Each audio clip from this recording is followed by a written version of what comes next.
আসসালামু আলাইকুম। বানাবো কাঁকরোল ভর্তা। কাঁকরোল এই যে 4টা ফালি করে কেটে নিয়েছি, পানির মধ্যে হালকা লবণ দিয়ে সেদ্ধ করে নিলাম। শুকনো মরিচ টেলে যেভাবে হাত দিয়ে গুঁড়ো করে নিয়েছি, পিস তেল দিয়ে মাখালাম। এখন কাঁকরোলগুলো এই যে হাতের মধ্যে এভাবে মাখায় ভর্তা করলাম।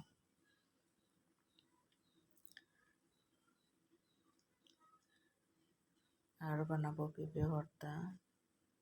পেঁয়াজ মরিচ যেভাবে ডলি পেঁপেটা সেদ্ধ করে নিয়ে ভর্তা করলাম। এই যে পেঁপে ভর্তা, কাঁকরোল ভর্তা।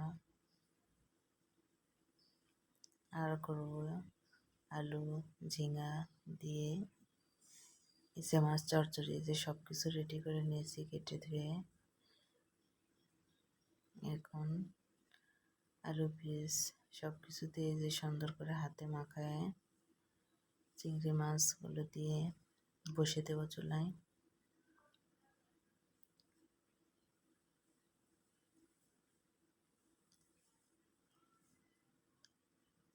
এই যে বসে দিয়েছে, ওপরে একটু হালকা ধনেপাতা দিয়েছি।